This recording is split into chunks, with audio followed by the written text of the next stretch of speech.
Good evening and welcome to News Channel 8. I'm Jerome Aegean, and these are the top stories we have for you tonight. Jeffery Brown sentenced.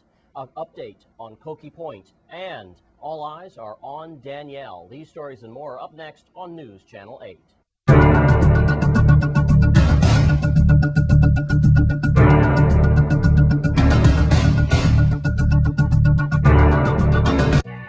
News Channel 8 is sponsored by AT&T. Centennial is joining AT&T for greater coverage, more innovation, and better service.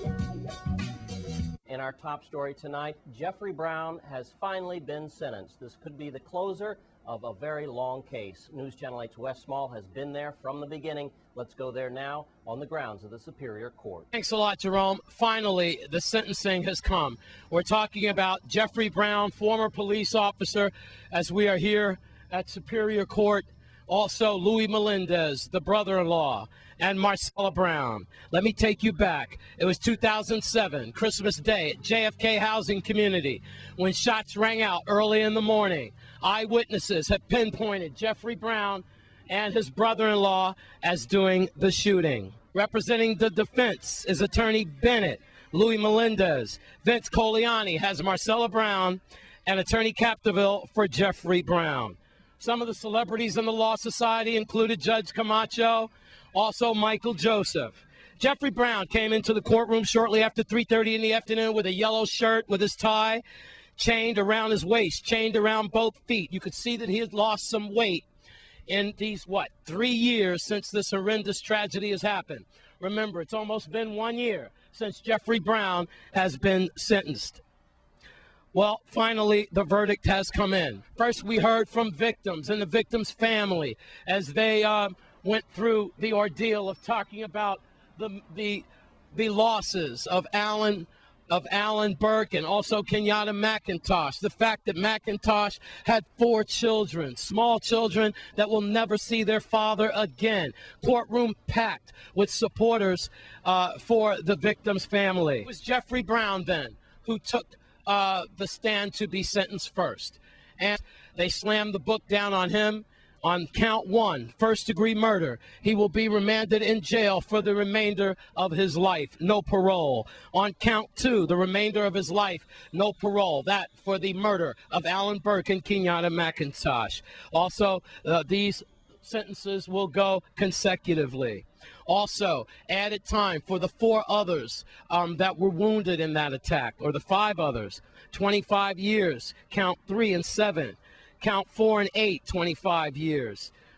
Third-degree assault and the like. As we see now some of the victims' families, perhaps we could get a word from some of the people in the Burke and the McIntosh family. You're looking at it live and direct. Ma'am, finally, you have your day of reckoning, and your side of the family is the Burke. That's right. The Burke family. No. And I know Carol Burke had said some very strong words. Yes. How do you feel about the 2 life sentences given to Jeffery Brown and also to Louis Melendez? Now, I will tell you that Louis Melendez also got life without parole.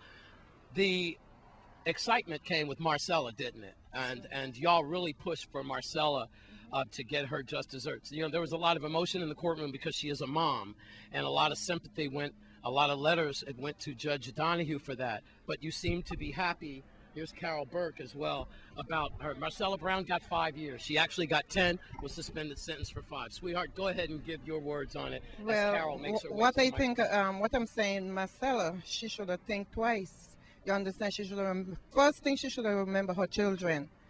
You understand? So she looked for that. I'm not sorry for her. And I'm pleased of the sentence what the other 2, Jeffery and his brother-in-law. I am very pleased of it. Carol Burke. Thank you. Thank you, former senator. And you really, really nailed it down. I got to tell you, there were a lot of people shaking their heads and also in tears as you spoke. You spoke with such compassion and overwhelming sympathy. Because how do you feel about the sentencing? Wes, all this is so real for me. Every single day from the day Alan was murdered on Christmas morning 2007, I mean, I have had to live and relive the moments. So it's all here for me. And in particular, when it came to Marcella and the sentencing that should be imposed on her, I reflect on her whole demeanor throughout the whole trial. She was like, she wasn't even in a courtroom. She just like didn't care. She never even once glanced at the victims. That's what Alfonso Andrews no, said. it's an absolute truth. And you said that there was no remorse, that she had a chance to stand up and say, I'm sorry to what happened. And I got to tell you something. There was, on this reporter's point of view, there wasn't a lot of remorse coming from either defendant. That's what I could see. But she did shed some tears as she got her sentencing. Well, I guess it's setting in the reality of it all. My point is that we all have to be mindful of our kids. When we make decisions to abandon our kids and their future and their needs, then we have to, like the good judge said, we have to live by the consequences of our actions. She decided intentionally to perpetrate a fraud on this community, on the authorities, by insisting that she provide an alibi for her husband who had murdered my nephew.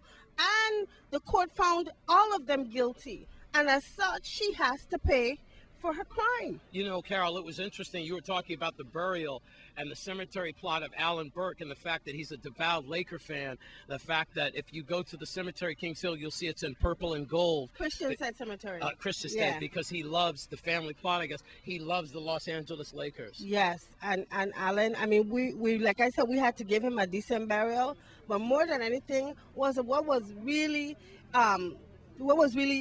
touching with regards to his funerals was the hundreds and hundreds of young people that were there. And I know in their minds they were saying, this could have been them. This could have happened to them. That is not the type of society that we're accustomed to, and it's not the type of society that we're going to have here. We have got to put a stop, absolutely, once and for all, to crime in the Virgin Islands, especially youthful crime. Carol Burke, thank you very much. Right now we're going to try to get to the prosecution side of this. He was required by the law of the Virgin Islands to give the life sentences on the murder convictions. Notwithstanding that Jeffery Brown and I vehemently disagree with the jury's finding, we have to respect the law. It was a very professional proceeding today, and I wish I could say more, but we are planning to file an appeal. Sir, why did it take so long for Jeffery Brown to be sentenced? You have 5 busy lawyers and a busy judge, and there are times when it was scheduled where either I would not be available, or Mr. Andrews would not be available, or Mr. Coliani was not available, and I believe one of the final times was when Attorney Bennett's mother passed. So we had legitimate reasons for the continuances. It was really beyond everybody's control. It was something that we all wanted to have happen. Today was a date and time that we all could agree on, and the judge made this date several weeks ago. You feel good about the appeal coming up? Well, you've been in this business as long as I have. You don't really go on feelings. You go on what the law does, and we're confident that an appellate court, such as our Virgin Islands Supreme Court, will look at the matter. Wow. This reporter is exhausted. You heard it all there. Let me break it down to you in case you're just joining me. In a case that's taken nearly 3 years, the JFK Christmas murders, with the death of Kenyatta McIntosh and Alan Burke, a case that has involved a lot of overtime with marshals, almost 20 marshals inside of that Superior Court. I have to tell you something, this was really a high-profile case.